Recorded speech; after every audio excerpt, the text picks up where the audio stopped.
Let's talk about Trump's tariffs, a political grenade that's now landed at the Supreme Court's feet. At stake, a jaw-dropping $1 trillion. That's how much the government might have to refund if the tariffs are struck down. The question, can the president slap tariffs on anything, anytime, just by declaring a national emergency? The White House says yes, it's about national security. Businesses and states say it's a massive overreach. The Supreme Court's decision could reshape presidential power and the economy for decades. If Trump wins, future presidents get a powerful new tool. If he loses, the Treasury faces a fiscal earthquake. This isn't just about washing machines, it's about who controls America's economic fate. Supreme Court, the ball's in your court, no pressure. Trump's tariffs aren't just one tax, they're a two-pronged attack. First, trafficking tariffs target Canada, Mexico, and China, supposedly to fight fentanyl and illegal immigration. Second, a sweeping reciprocal tariff hits nearly all imports, starting at 10% and rising to 50% for countries with trade surpluses. The legal basis, the IEEPA, a 1977 law meant for emergencies, not economic policy. Critics say Trump's using it as a sledgehammer, bypassing Congress to rewrite trade rules. The administration claims it's a vital executive power. Opponents say it's unconstitutional. The Supreme Court must now decide. Can a president declare a trade deficit, an emergency, and tax at will? The answer will define the limits of presidential power over trade. It's a showdown between executive ambition and congressional authority. The stakes couldn't be higher. Lower courts have already weighed in, and they weren't impressed by what they saw. Judges called the administration's use of IEPA a wild overreach, never intended for broad, long-term tariffs or sweeping economic measures. They ruled the president can't sideline Congress and unilaterally tax the nation no matter the circumstances, but to avoid economic chaos they paused their own rulings, leaving the tariffs in place until the Supreme Court decides what comes next. So, businesses keep paying, and the trillion-dollar question mark still hangs overhead, creating uncertainty.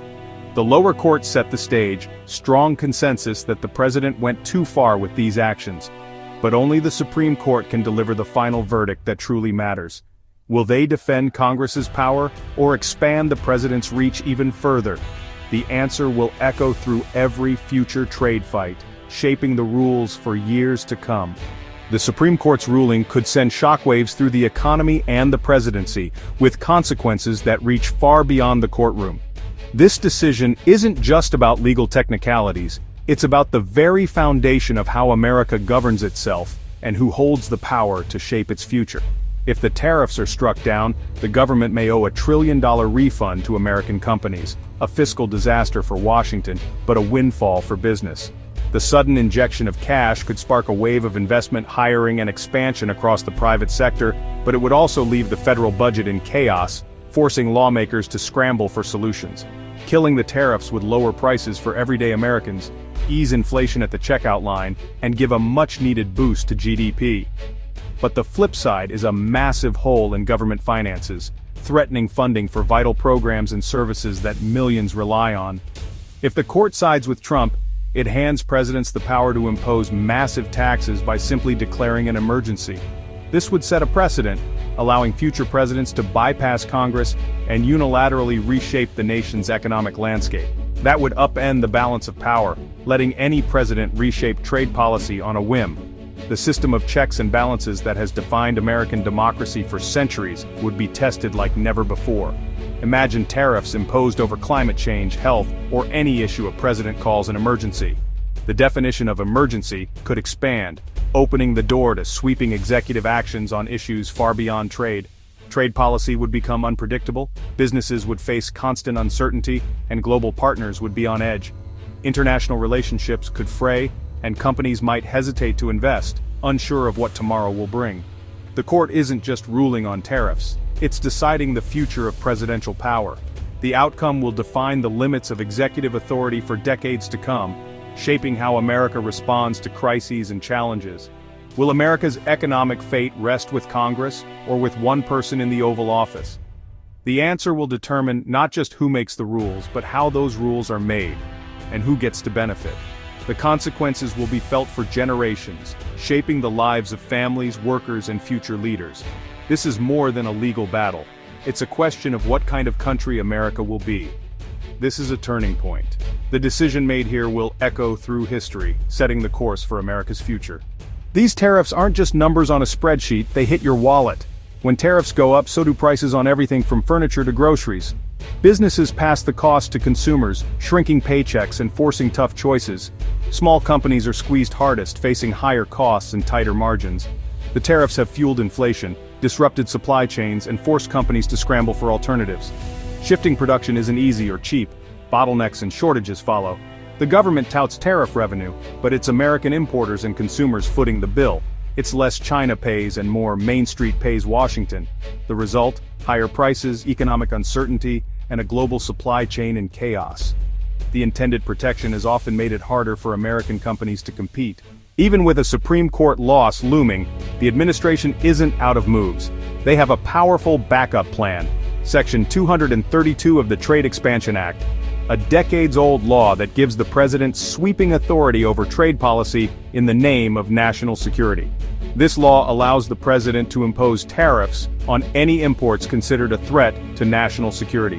What's more, the courts have historically given the executive branch broad leeway here, rarely questioning the administration's definition of what counts as a security risk. The administration has already wielded Section 232 to slap tariffs on steel, aluminum, and copper, arguing that these materials are essential for building everything from tanks to fighter jets. The logic is simple.